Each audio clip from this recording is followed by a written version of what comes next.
जम्मू कश्मीर के सह प्रभारी आशीष सूद जी हमारे साथ हैं। सूद जी, अपोजिशन आरोप लगा रहा है और महबूबा मुफ्ती भी कि चोर रास्ते से आप जम्मू कश्मीर में अपनी सरकार लाना चाहते हो और यही कारण है कि जो गैर स्थानीय हैं, वहाँ के जो नागरिक हैं, उनको भी वोटिंग का अधिकार दे दिया है।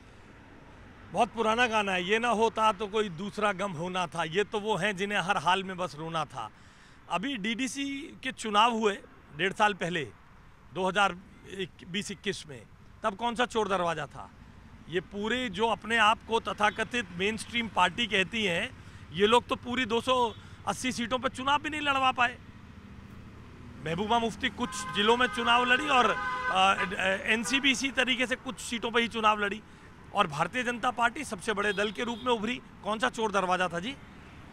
अपने खिसकते हुए जनाधार को बचाने के लिए और अपने लूट के बाजार को हमेशा गर्म रखने के लिए इस प्रकार के तर्क गढ़े जा रहे हैं। राइट टू फ्रेंचाइज हर नागरिक का अधिकार है, जो जहां रहता है उसको वहां वोट देना ही चाहिए। लेकिन पहले 370 हटाई, अब आप गैर स्थानीय जो परमानेंट लोग नहीं हैं उनको वोटिंग का अधिकार। तो अपोजिशन का यह आरोप है कि आप प्रयोगशाला बना रहे हैं जम्मू कश्मीर को बीजेपी की। हम दिल्ली में के उदाहरण के तौर पे बात करते हैं। कोई एक व्यक्ति 5 वर्ष के लिए दिल्ली में पोस्टेड होकर आता है और 5 वर्ष के लिए अगर वो दिल्ली में पोस्टिंग लेकर आ गया तो क्या उसको वोट का अधिकार नहीं मिलना चाहिए? मैं आप ही से पूछता हूँ, क्या उसको वोट का अधिकार नहीं मिलना चाहिए? इसका मतलब वो 5 साल अगर किसी सरकारी नौकरी पर, या कोई एक नौजवान अपनी पढ़ाई की खातिर यहाँ आईपीएस की तैयारी करने के लिए, सिविल सर्विसेज की तैयारी, बैंक की तैयारी करने के लिए 5-7 साल के लिए दिल्ली में आकर रहने लगा, तो क्या होगा साहब? क्या उनको वोट का अधिकार नहीं मिलेगा? ये जम्मू कश्मीर में भी लागू है। उनको ये समझना चाहिए कि जो धारा 370 के नाम पर गुलछर्रे उन्होंने उड़ाए हैं, जो देश के संसाधनों का दुरुपयोग किया है, जम्मू कश्मीर के संसाधनों का दुरुपयोग किया है, वो अब नहीं चलेगा। देश में जो हमारे फौजी भाई हैं उनको राइट टू फ्रेंचाइज होगा या नहीं होगा? अगर उसका क्या गुनाह है? वो अगर देश की सीमाओं की सुरक्षा कर रहा है तो उसका क्या गुनाह है? उसको राइट टू वोट नहीं होना चाहिए? बाकी सब कैंटोनमेंट्स में तो है।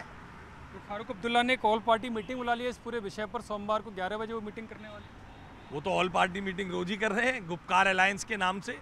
लोग कुछ मीडिया के बंधु उसे गुपकार गैंग भी कहते हैं। गैंग की मीटिंग कभी भी हो सकती है। तो माना जाए जिस तरह से वोटिंग का अधिकार दिया जा रहा है, अब चुनाव नज़दीक है, जम्मू कश्मीर में जल्दी चुनाव देखने को मिलेंगे।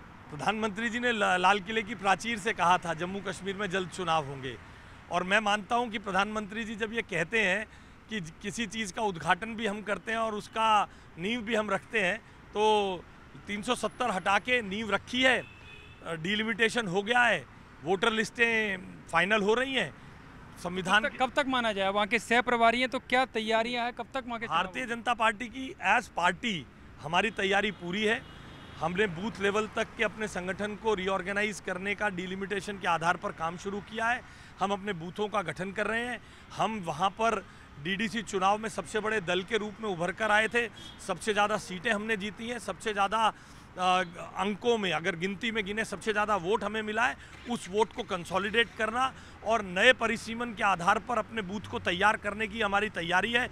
हर घर झंडा अभियान के अंतर्गत दूरस्थ पुंछ राजौरी में से लेकर बिल्कुल पंजाब के बॉर्डर कठुआ हीरानगर तक हमने बहुत बड़ी तादाद में लोगों को मोबिलाइज किया है, उन तक अपनी बात को पहुंचाया है। हम अपनी ओर से तैयार हैं। बाकी तो संवैधानिक संस्थाएं अपना काम करके तय करेंगी। आशीष जो कह रहे हैं कि वो तो अपनी तरफ से तैयार है चुनाव के लिए, बाकी संवैधानिक संस्था अपना काम करेगी। लेकिन जहाँ तक महबूबा मुफ्ती और अपोजिशन का सवाल है, तो उनका जनाधार खिसक रहा है, जिसकी वजह से उनकी ये प्रतिक्रियाएं सामने आ रही हैं।